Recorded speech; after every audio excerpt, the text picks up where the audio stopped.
Hey everyone, how you doing? So, Garden Warfare 2 has many different gimmicks for its characters. Some gimmicks are as simple as more splash damage for the character in question, while others are as extreme as changing the character's playstyle with a complete primary swap. But one set of gimmicks in particular is undeniably the most popular, that being the elemental gimmicks. These gimmicks are quite unique, as there's a lot of variety in them. A few examples would be toxic, fire, ice, and so on. Generally speaking, the characters with these gimmicks all behave differently, but they do have a couple of similarities with their designs. But the biggest similarity by far has to be their damage output. More specifically, what it looks like. Each element has a color-coded damage indicator to separate them from more normal gimmicks. So in order, toxic damage is marked as a green color, ice damage is marked as a light blue, power is marked as an even brighter blue, and finally, fire is almost purely orange. And that one is by far the most interesting, because here's the thing, and here's some obscure PVZ trivia.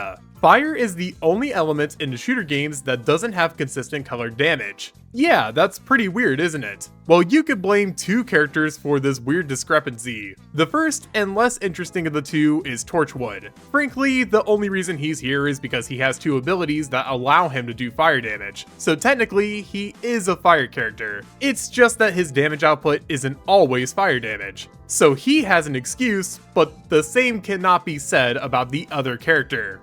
Welder.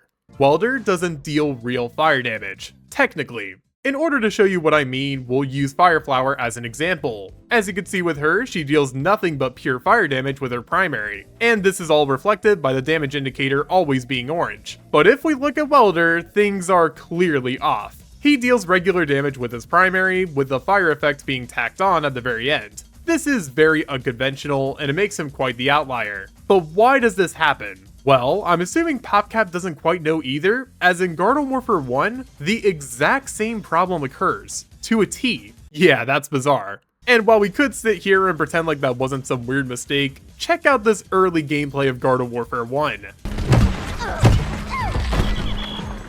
Did you see it? Let's rewind.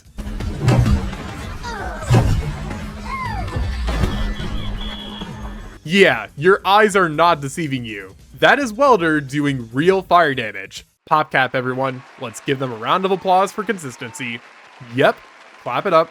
Okay, jokes aside, this is a very weird situation. Welder started out normal, and then he just kind of stopped being normal for whatever reason. This is one of those pieces of trivia that I've genuinely lost sleep over because of how strange it is. There is no excuse for it, which makes me wonder if it was almost intentional. It's a very weird thing to intentionally change, but it could be the case regardless. But no matter how it happened, we know that it did happen, and Welder has basically been this way for his entire existence. Poor guy, he's basically the black sheep of the fire characters. Now, I did try looking into the code for why this actually happens, but I am awful at modding character stats, so if any Garden Warfare 2 modder is watching this and you just happen to know the exact reason, I will happily pin your comment. Just saying. But overall, what are your guys' thoughts on this? Do you think it was actually intentional, or do you think that PopCap was simply doing what PopCap does best? Tell me your thoughts and more in the comments down below. And if you're new around here and you like what you saw, then maybe consider subscribing too. It helps me out a ton.